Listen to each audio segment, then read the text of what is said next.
So, welcome to Beyond the Boardroom and our very next and special episode. I am so excited with this episode because we're going to talk about Start Inspiring's journey, and who better to hear from than the founder herself, Kelly Wakeman. No pressure. No pressure. It's such a beautiful story. I mean, I work with you, so I get to experience it all the time, but it is such a great story, and I can't wait to unfold it for our pod listeners, because I think it's going to be really nice for them to hear. Yeah. So I'm guessing some of this I haven't told that widely. Anyone. So yeah, Mum, sorry if I say anything I shouldn't. So, how did it all start? Gosh, so it probably started way back, and I didn't know it was starting way back. Love that. And so if I kind of reverse engineer, some time ago I worked for an organisation that I would say didn't treat people how I believed people should be treated. And there were some behaviours in that environment that I thought was unethical, I thought were unnecessary, and at worst toxic. Mm-hmm. And I didn't enjoy that environment much at all. And I didn't know how to get out of it either, because that environment had made me feel like I wasn't very good at anything.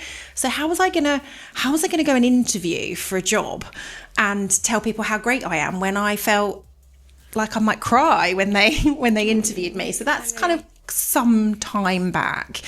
But as a result of that, I went and got some coaching, because I needed to figure out what I really wanted, and I needed to figure out how I was going to rebuild myself and go find another job.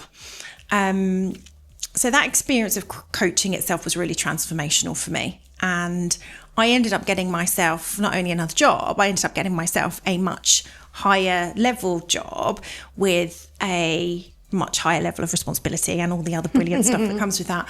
And I remember my exit interview, the leader, or my leader at the time, telling me that I didn't deserve that job and I wouldn't be good enough for that job. Wow. And I wasn't resilient enough for that job, which was lovely to hear in an exit interview, but kind of shows you what that organisation was like. But it also spurred me on a little bit, because I'm a bit of a fighter. And I thought, okay, I'm going to show you. I'll show you. Thanks very much. Yeah. So I progressed to HR director and chief people officer, and I've done a number of different roles. But decided to go and train to be a coach myself. And I took the barefoot, similar to you, the barefoot cohort training. That again was another transformational situation. I didn't realise I was going to get as much coaching as I got as a result of learning how to be a coach. I also probably thought I was a better coach than I really was. I was like, I'm in HR, I've been a brilliant coach. I've been coaching people for years. I think first session was like, oh yeah, not really that good. So I had the coaching, and my father has always been quite entrepreneurial. He's now left us, but he's always been entrepreneurial, and I've seen just how hard it was for him to run businesses, and some went well and some didn't go so well. And through that coaching, I realised that I am not my father, and if I really wanted to go and try working for myself and try improving the world of work for people, I should just go and try. So I was working with an organisation called Holiday Extras at the time the pandemic hit. Actually, I'd only been with them 9 months. I was their chief people officer. They're a fabulous tech business in the holiday space, travel space. And I had spoken to Matthew before I joined the organisation, because I already knew I'd want to do their growth journey with them. And then at the end of that, I was going to start Inspiring. Didn't know what it was going to be called at the time. And then, of course, we had COVID, and we had to let 60% of the team go at one point. It was one of the hardest things I've ever done, because you were letting go of the most brilliant people in the most difficult circumstances. We'll talk about how we met in a moment. And at that point, I'd said to Matthew, you don't need a chief people officer for the return. We had a brilliant head of people, Simon, fantastic guy.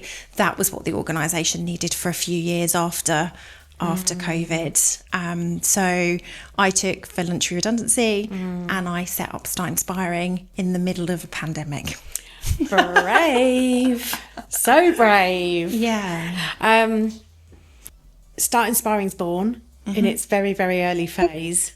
So what was your vision? What were you thinking? What's the purpose of Start Inspiring? Honestly, at first, I thought it would just be a lifestyle business. I absolutely love helping people to unlock their full potential, maybe to be something they don't even believe that they can be. And I've done that through my whole career as a CPO, helped develop people, helped them believe in themselves, help them to, I don't know, just nurture and grow them. And I probably thought I was just going to come out and do that for a few people, and I would do my bit in making work for everyone. That was always the start. So the purpose has always been to make work. That experience in that organisation that I described, work doesn't need to feel like that. Work needs to be hard. We need challenge as human beings. We need to grow as human beings, but it doesn't need to be in a toxic, nasty environment. No. It can be in a thriving environment where people feel good and still give more. And so that was the start. And then I realised that actually we had something really special. We were making a big impact in the world of work. We'd had some brilliant feedback from some clients that we'd been working with. And that wasn't enough for me to just do it on my own. I mean, I also prefer not to just work on my own. Yeah. I get energy from other people.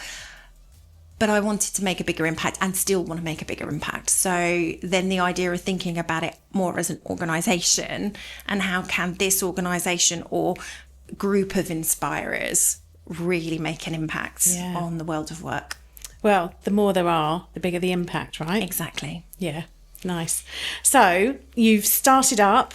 Yep. You've got maybe 1 or 2 people working with you. Yes. What happened? So we have had some fantastic people work with us. Some of them were side hustles because, as you can imagine, back in the pandemic, people were on furlough or different. So that kind of original group were like-minded humans and friends that worked and frankly supported me to get off the starting blocks as more than just one individual. And I will always be grateful for them. And then I started to talk to you. I mean, we'd connected. I think I knew then that the next step for us in our growth was to bring in more seasoned expertise, a much higher level. So in terms of our business model, we'd probably had generalists supporting me, but I could only go so far. So then needed to start bringing in people like yourself, who've also been chief people officers, who've also been significantly involved in change, transformation, leadership development. And so you and I had been talking since the pandemic, actually. So that's the story. I think we've probably told the story on the podcast. Oh, we must before. have done. Yeah, we must have done. But we go way back. Yeah, but we knew each other in Tesco. We then reignited the conversation in the pandemic, where you were in IC24 needing loads of people. I was in a holiday company not needing quite so many, and was there a way of, and I think that's the other thing about us, we are much bigger than the 4 walls that we work in. We've always thought very much at a systems level, very much about how can the whole end-to-end piece or different parts of the community really help each other to thrive. So we started a conversation. You joined in June 2023. June 2023. So you were like the next most senior partner in the business. Yeah. So thank God I made that decision. I can remember us having breakfast after we'd agreed on I'd be starting, I'd handed my notice in. And I can remember literally saying to you, I'm so grateful that you believe in me and I won't let you down. And it's just, I can't believe that's nearly 2 years ago. I know. And what have we done since then? Oh, amazing things. Done amazing things. We've had some really great clients, haven't we? And some really interesting work. Yeah. And we're really making work for everybody. We are. And I think, so where would I say we are now? I would say we've been doing this for 4 years, 4.5 years. We've now got real proof of concept. I think, if I'm honest, when I first started out, I was probably scrabbling behind, working an inordinate amount of hours to try and make sure that we delivered a brilliant client service, but we didn't have everything in the background set up as it should be. So, when you're out there saying make work for everyone, and then internally. I mean, yes, the team worked really well together. Yes, we all love each other. Yes, we do brilliant work, but it was definitely harder It's hard work, than it needed to be. And I'm okay with hard work. I think the team are okay with hard work, but not harder than it needs to be. Like, let's make it easier on ourselves. Exactly. So I think where we're at now is we've got proof of concept, we've got measurable, demonstratable impact, we've got wonderful testimonials, we've got brilliant, 90% of our business comes through referrals still as we continue to grow. But we've started to just systemize that more, make sure that we've got our own formula, our own approach to it. We've spent some time, as you know, because you've been part of it, with a strategy company, DVS, so that Data Vision Services. They have been brilliant for us. We've loved you. We have loved you. It's been amazing. So if any of you are looking to do some work on what should your strategy be, what are the options available to you, what's the market look like, where should you niche, where should you play, where should you perhaps not play, what are the risks involved in that, what's the cash flow you're going to need to do that, what does the end model look like, these guys have been brilliant. So good at allowing us to unpack a load of things, but also challenging us to go, well, okay, how are you going to make that work, or what needs to be different for that to be successful? Absolutely. Yeah, it's been really good. And I think helping me in particular learn what to say no to, because a client comes to you and you say, can you do that? Yeah, of course we can do that. Like, we're good at that stuff. But actually it's not right to say yes to everything. And in our model, I think we're now really clear about the things that we excel in. And we have said, we can be your whole people team in a pocket. We can do your whole end-to-end HR piece. Definitely. But it might not all be through us. It's through us and a network of very trusted partners who will probably do parts of that work better than us. So I think we're no longer trying to be experts of everything. We are really good at transformation, change, leadership. We're really good at being a fractional CPO for you. And we are really good at helping you if you're in a high growth scaling organization, move from one phase of investment to a next phase of investment. Probably up to about 300 people as a fractional, and then help you recruit your own CPO, or actually working with your existing CPO or people team to develop parts of that roadmap. So high impact projects on values, culture, leadership, management, change. I think knowing what we wanted to do was really clear from the start. Knowing how to do it is really solidified over the last 12 months. Yeah, it has, hasn't it? And it's helped us be more disciplined. Who knew that would be me? Well, I think, I suppose that's the thing, isn't it? As the team grows, there's more people relying on us to be clearer. And lay the track out for them to roll on, rather than, maybe 2 years ago, certainly 4 years ago, you were kind of doing it all, laying the track while the absolutely, and each person was coming in, perhaps bringing their own way of doing things. And I still want to encourage that, because I don't think any one of our clients has a sheep dip product. We make sure it's fit for purpose and for that client. But we do have some methodologies, some proven ways of doing it that we now all follow. And I think that's great. Yeah, I think that's absolutely right. I mean, I personally love the going into an organisation, discovering them in their entirety, in their glory, in all their glory. I love talking to the people that work there. I love talking to the exec, the CEO, the founders, whoever's leading the organisation, the board. I love the discovery phase. And I know that's where you get all the richness of what's really happening for you. Where are you trying to go as an organisation, and how can I play a part in helping you get there, certainly from a people perspective. And then I love that point where you've collected so much, and then you're holding the mirror up to the organisation and playing it back for them and saying, actually, if you focus on these top 3 things, I think you can make a massive impact. And they will help you with, we're trying to go over here, or this is when our next exit is, or we need to grow by X number of people. I love that bit. I think that bit's really lovely. And I think that's when they really see the value creation from us as well. So we're not there just to be your friend. We are there to really help you understand what choices are available to you, to ensure that your people plan delivers value, and creates increased capability. We know, so again, through the research we've done, we know the 3 main reasons for a scale up not to really get past that inflection point is leadership. So they don't have the right leaders, or they don't have a leadership team who are aligned and creating clarity so the rest of the organisation can follow at speed.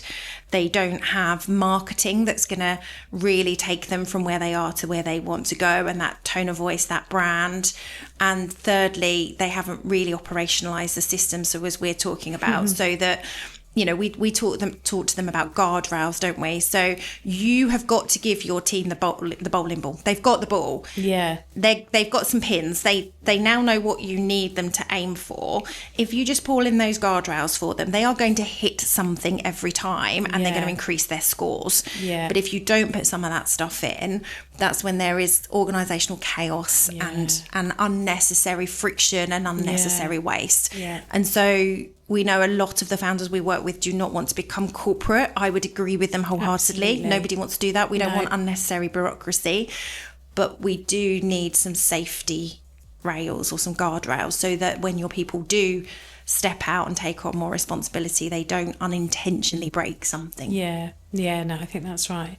Okay, so what next? Well, thanks to DVS, we now know. So we're on our own journey. I'm really keen that we continue to stay thought leaders in this space, that we eat our own dog food is something someone called it the other day, but we are playing. I didn't like that so much, but we practice what we preach. We are currently looking at how we tech enable ourselves. I believe all businesses are going to be a tech business, whether we like it or not. Yeah. So how can we do as much learning as possible, apply as much of that as possible to our organisation, but also give the gift of that knowledge and experience to leaders, HR teams around the world, or around certainly the clients that we're working in, so that they can make work for everyone. Wow. Yes, big. And all of that from an experience that dates back years. Yes. That you carried. Yes. And you did you're so good at what you do. You've worked that magic everywhere you've worked. And when I see you in action with our clients, with the team, you literally light the room up. It's so great to work with you. I think it's because the work lights me up. Yeah. You know, you know, I'm the sad person on the sunbed reading a book about psychology or performance psychology or organizational growth or how to be bold or, you know, but that stuff genuinely excites me. So, you know, when people are lucky enough to say, I don't have a job, I have a hobby. Yeah. That, I mean, there are days. There are days where it doesn't feel like a hobby. But I love it. I love humans. I love unlocking potential. And I think that's, you know, when people say, find that purpose, that real purpose for you, and everything else becomes easier, or you're willing to work harder for it. Yeah. You can tell by the energy, sorry. No, it's lovely. I love it. Right, so you talked about those 3 things. Yes. Operationalising. Yes. Marketing. And leadership. Yeah.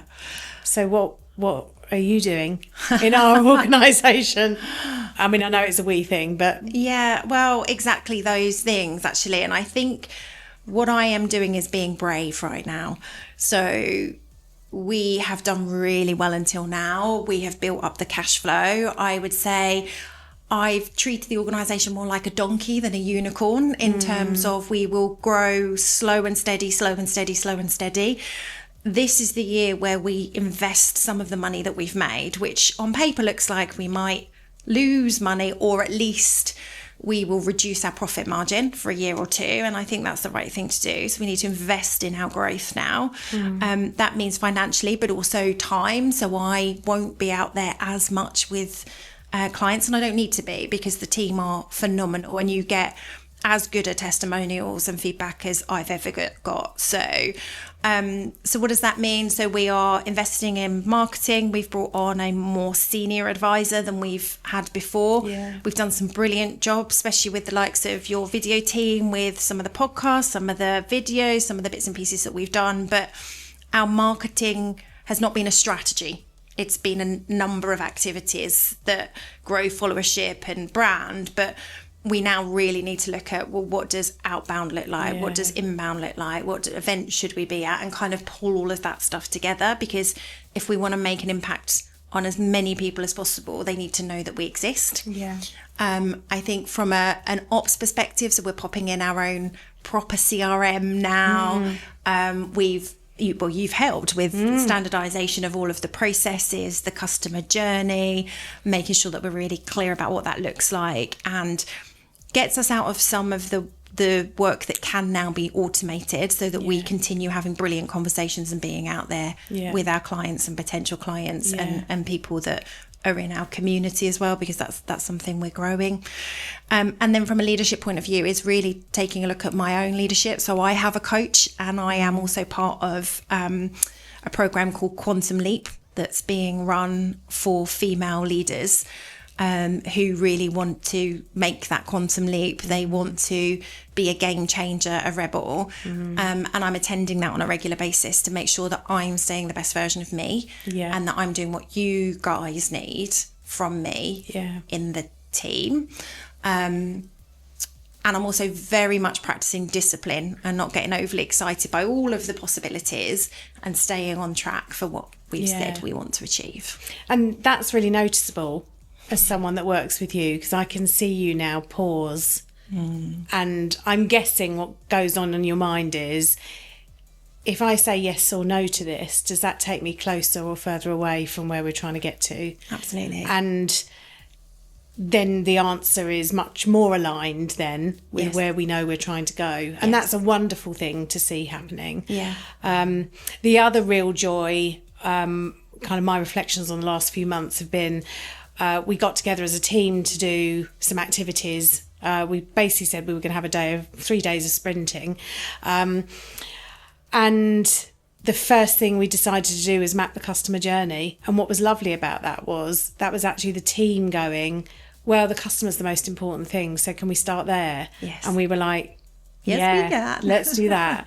And the beauty of that is keeping the customer at the heart of everything we do means that we're always thinking about them. Yes. You know, how does this add value for them? Yes. What does this mean? So that the ops piece, for example, it sounds like, you know, relatively straightforward, not that exciting type work, but you know that the output is going to be, this will be slicker and quicker for us as a team. That means we've got more time to spend with customers, actually more time doing the stuff we really love, because no one really loves admin, do they? No.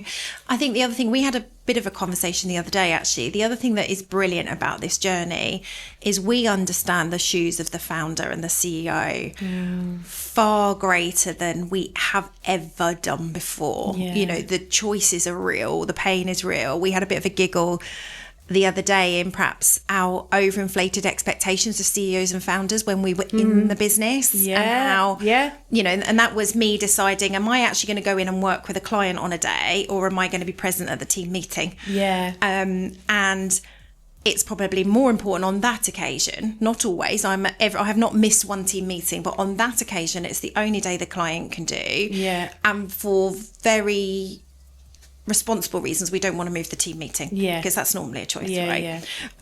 And so you and I had a bit of a giggle, because I'm going to go and do the client thing, but in previous organisations as chief people officers, we both would have gone, oh, so your team not that important to you then, that you won't be present for the day?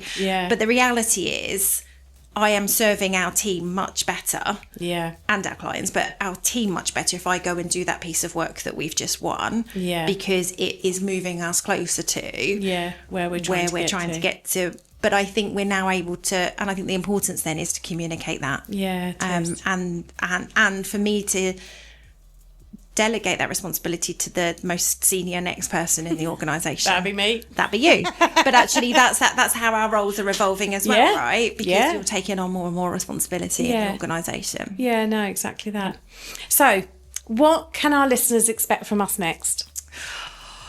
Oh, gosh. I think they can expect us to stay ahead, to continue challenging ourselves in service of them, to have some really interesting conversations about the future of leadership, the future of our organisational cultures. And we are expecting to learn some real new things that all organisations are learning right now. So what does your operating model look like when it's not just now buy, borrow, build, it's buy, borrow, build, bot. You know, there are those changes in terms of the way we design our organisations.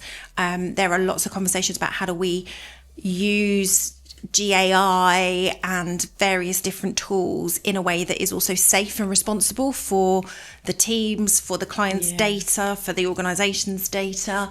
I think we'll continue talking about those things, and we will continue finding ways of making the evolving world of work for all of us, including our new AI friends. I love that. Kelly, thank you so much for sharing. You.